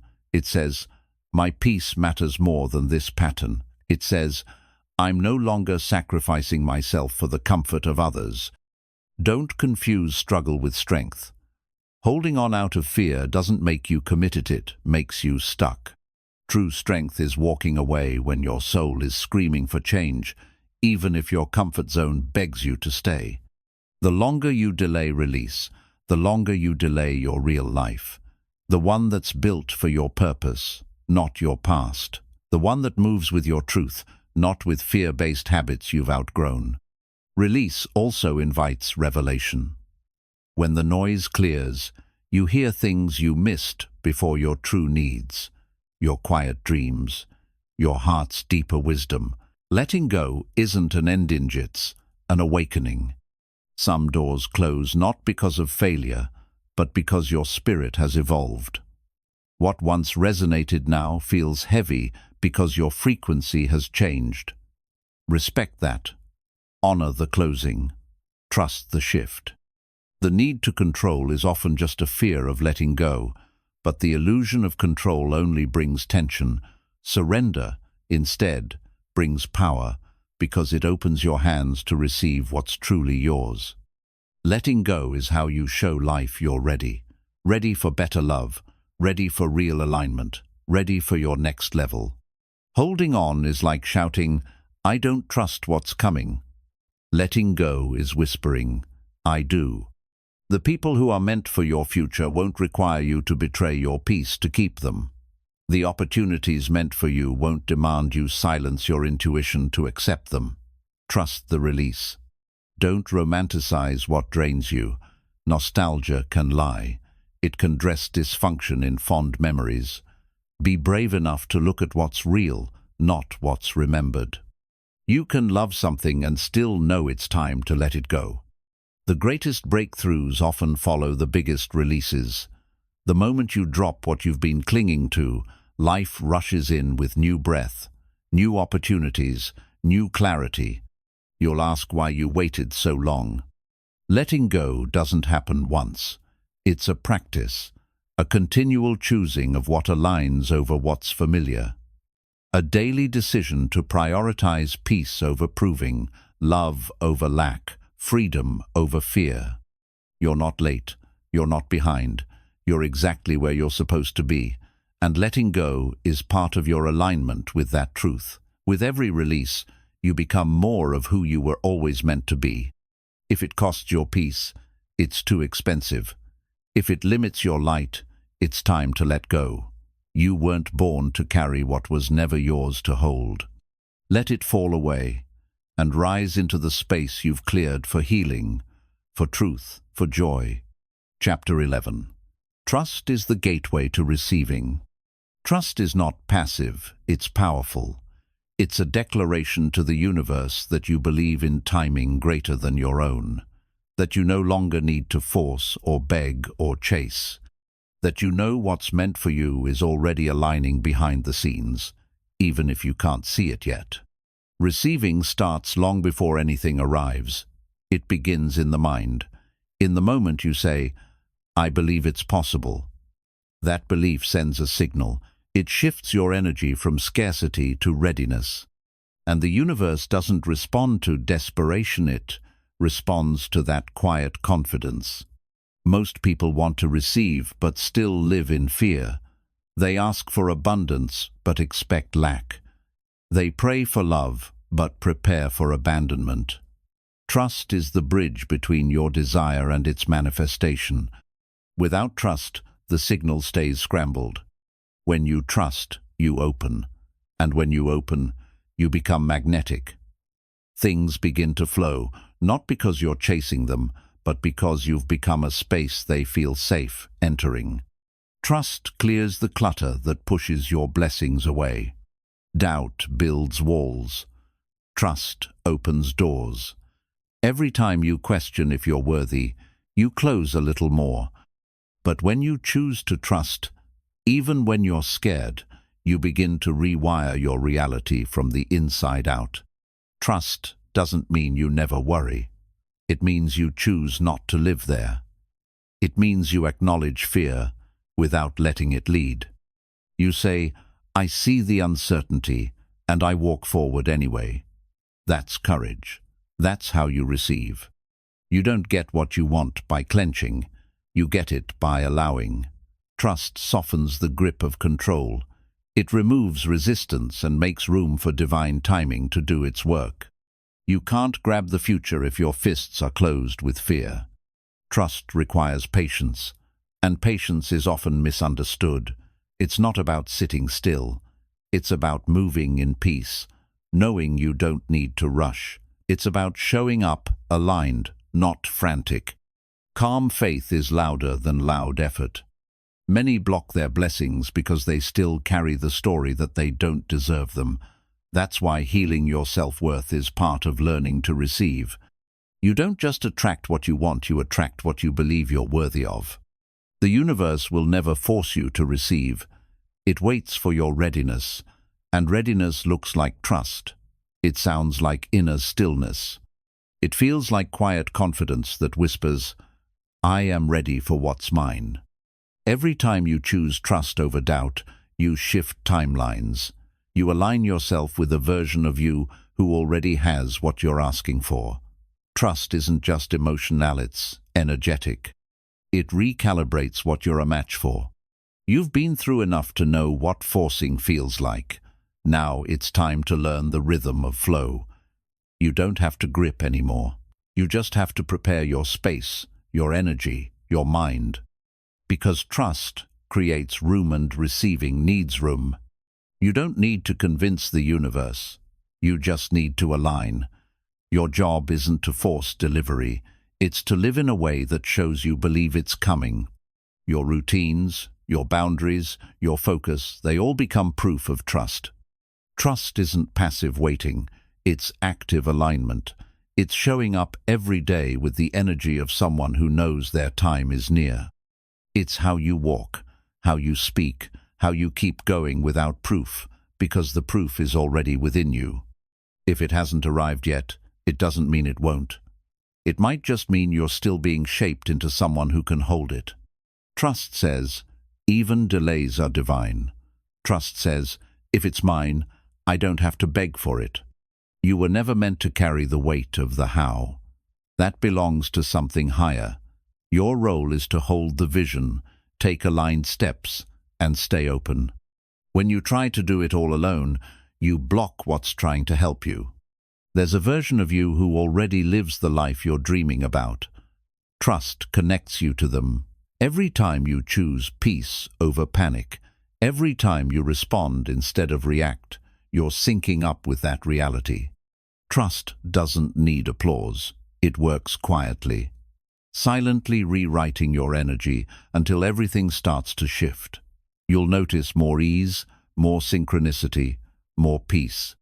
That's not coincidence. It's the effect of alignment. Don't just hope, expect. That's what trust looks like. It's not wishful thinking, it's grounded belief. It's preparing the table before the guests arrive. It's opening the window before the breeze comes in. Receiving isn't luck, it's the natural response to readiness. And readiness is built on trust. Without trust, even blessings feel stressful. With trust, everything becomes softer, even the waiting. You've come too far to give up now. So keep trusting, keep clearing space, keep becoming the version of you who's already ready. Because what you want is on the way, it's just looking for a place it can land safely.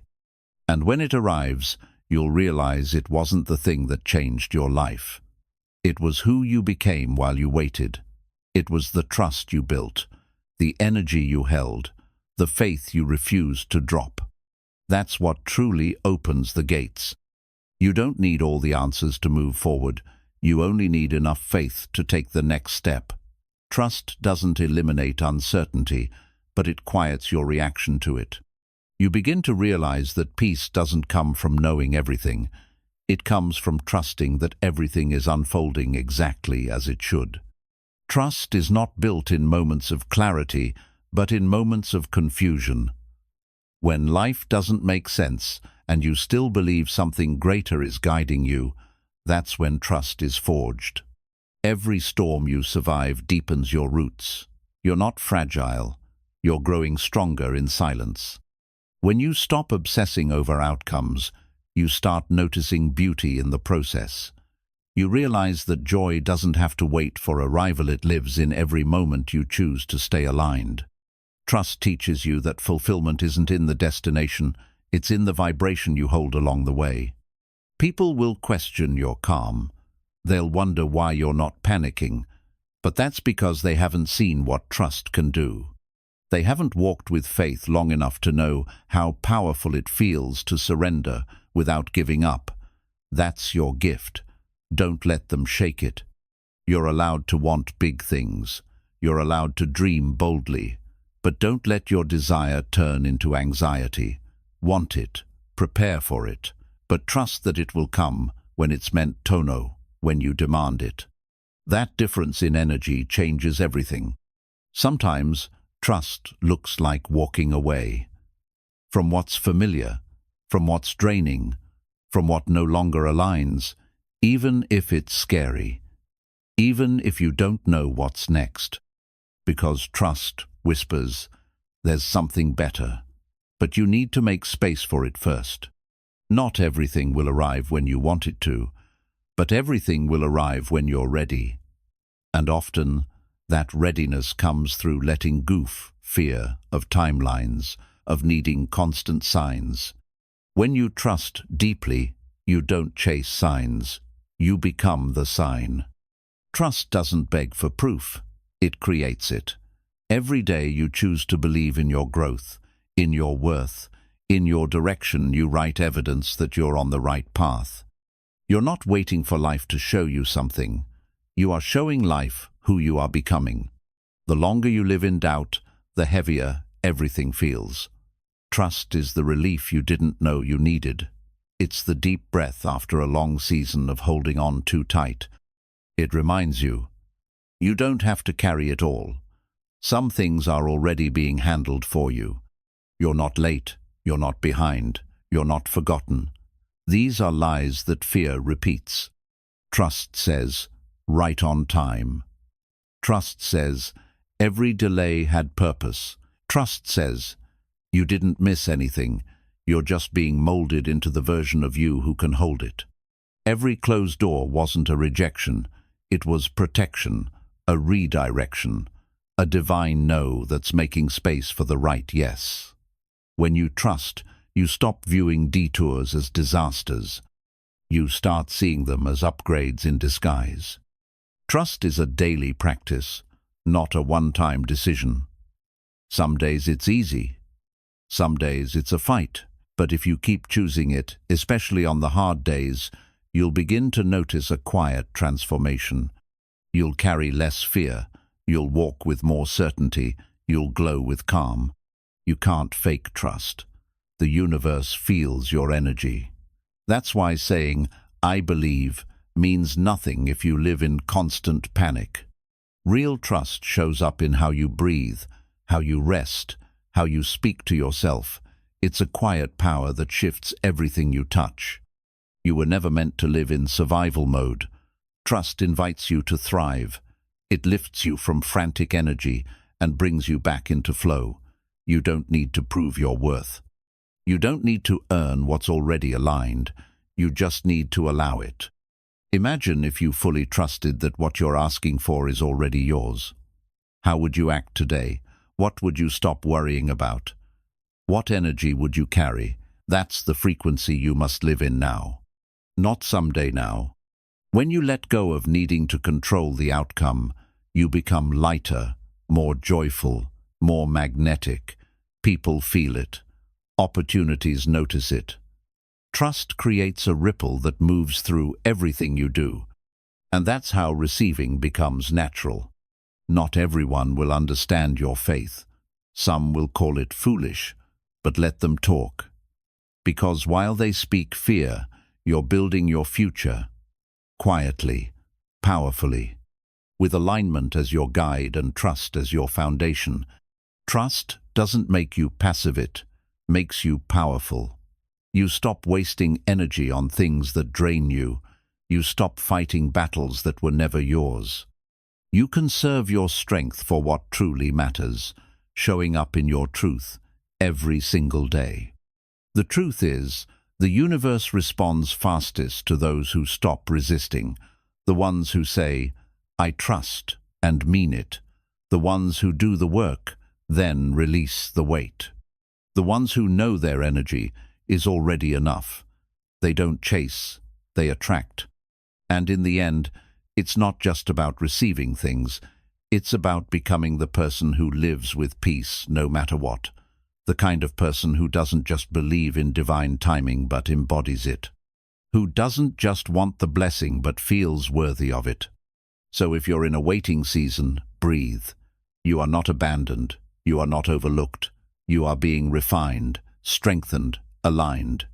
And when it's time, when you're ready, you'll realize it wasn't about the thing. It was about who you became on the way. The energy of trust is the highest frequency you can hold.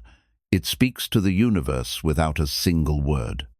And when you hold it long enough, you won't just receive what you asked for. You'll receive what you never imagined was possible. Chapter 12. You're not lost. You're being redirected. Sometimes, life closes a door not to punish you, but to protect you from what you can't yet see. You might feel stuck, confused, or abandoned, but you are not lost. You are being rerouted. Life is moving pieces in silence, shaping a better outcome than the one you were chasing. What feels like a detour is often divine direction. The delay you're frustrated about might be saving you from a bigger disappointment. It's hard to see the full picture when you're inside the storm, but trust something greater is always guiding the wind. You're not being punished for wanting more. You're being prepared to receive it the right way. The universe doesn't respond to desperation, it responds to alignment. And sometimes, alignment means pulling you back to reposition your path. There's a reason that relationship ended. There's a reason the opportunity slipped away. Not everything that falls apart is a loss sometimes. It's a release. A release from what wasn't truly meant for your long-term growth. The discomfort you're feeling isn't failure, it's transformation. Growth rarely feels graceful when you're inside it. But the chaos you're facing may just be the unmaking of the old version of you so the real one can rise. Let go of the idea that you need to have it all figured out. You don't. You only need the courage to trust the redirection.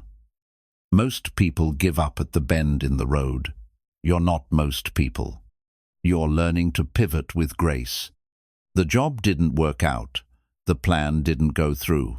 Good, because what's ahead doesn't require the version of you that made those plans. It requires who you're becoming through this process of surrender. Every time you think you're being delayed, remind yourself, you're actually being upgraded. The setback isn't a stop. It's a setup for something richer, deeper, wiser. Trust that the path you're being pulled toward has purpose even if it's hidden right now. Redirection feels like confusion when you still want what's behind you. But the moment you release your grip on the past, the road ahead becomes clearer. Peace enters when resistance exits. You were never meant to walk a straight line. The most meaningful paths are rarely linear.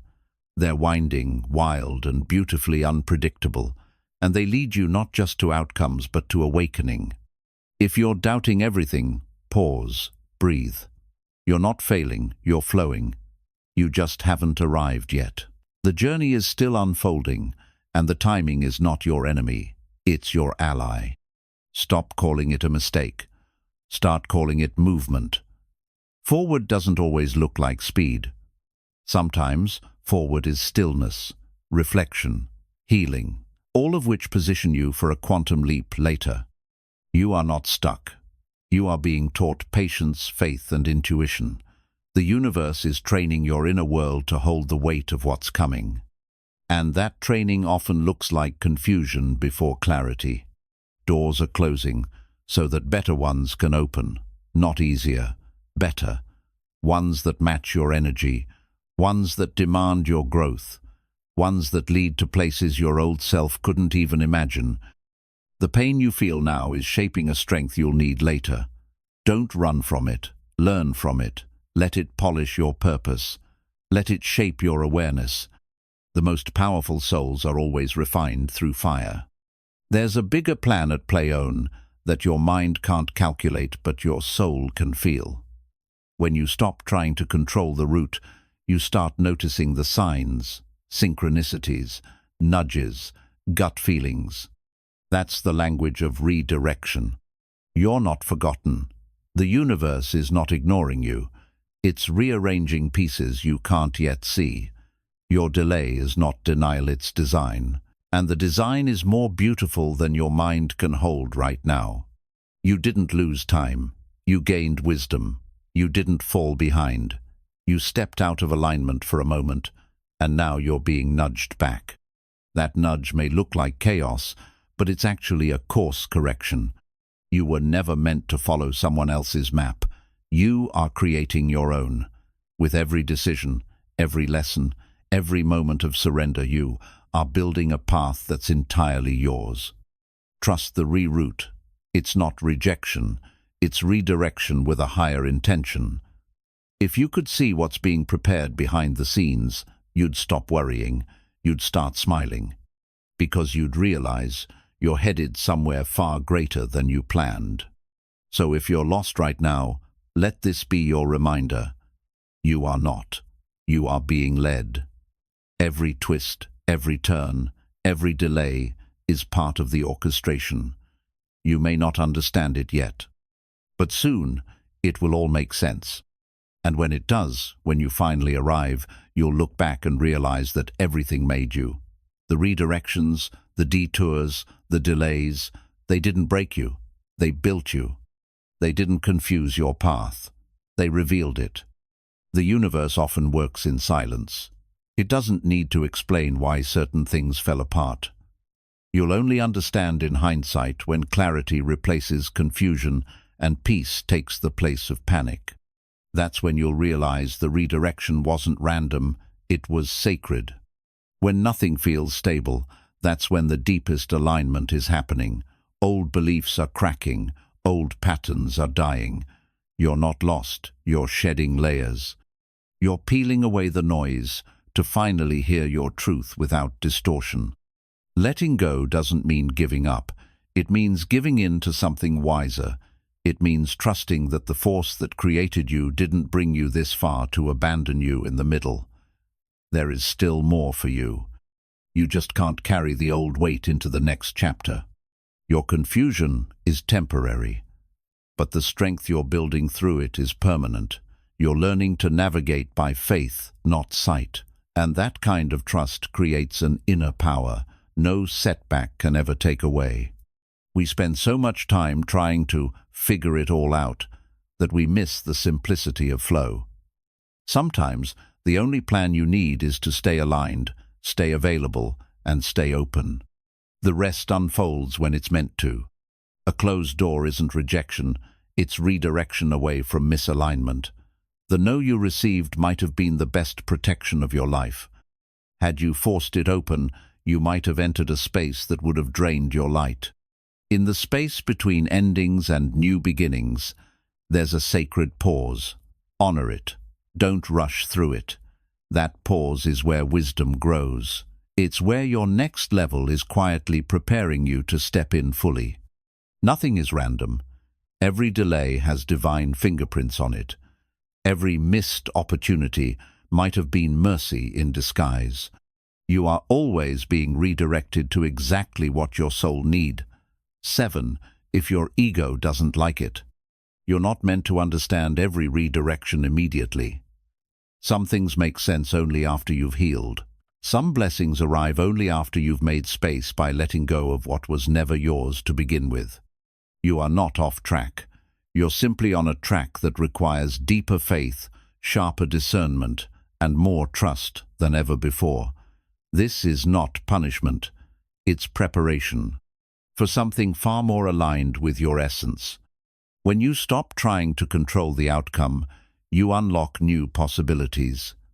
Surrender doesn't mean you're passive, means you're trusting life to do what your limited plans couldn't imagine. Every painful pivot is pulling you closer to your true self. What looked like rejection from the outside was redirection from the inside. And the more you trust the flow, the more miracles find their way in. The version of you that's forming through all this is powerful, wiser, more intuitive, able to see what doesn't belong, and brave enough to walk away from it. That's what redirection creates. Not weakness, but clarity. If your life is shifting, don't resist. Ask what it's trying to teach you. There's a lesson inside every disruption. There's gold inside the chaos. But you'll only find it if you stop clinging to how things used to be. The pain you feel from being lost is real, but so is the power you gain by trusting the process. You're being invited to grow roots before you grow branches, to ground yourself in patience, stillness, and vision. No one else has your map. They won't understand your redirections. Stop seeking permission to evolve. What feels crazy to others might be clarity to your soul, and that's more than enough. You're not behind your becoming, and sometimes becoming looks like undoing, letting go, redirecting energy from proving to simply being. That's where true alignment lives. Start speaking life into your redirection. Say, I am not off path. I am being reshaped, recalled, realigned. Everything I thought I lost is being replaced with something better, something I'm actually meant for. You are not your mistakes. You are the awareness that grew from them. Redirection doesn't erase your path, it upgrades your perspective. You're seeing now with clearer eyes.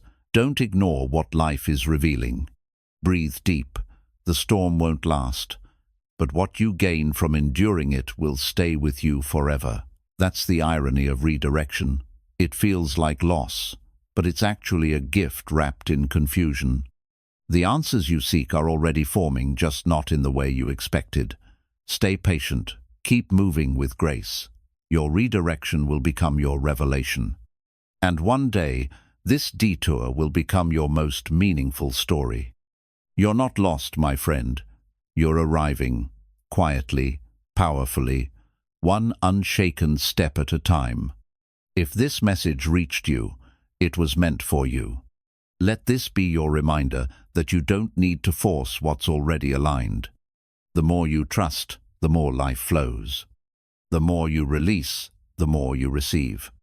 You are not behind, you are being guided.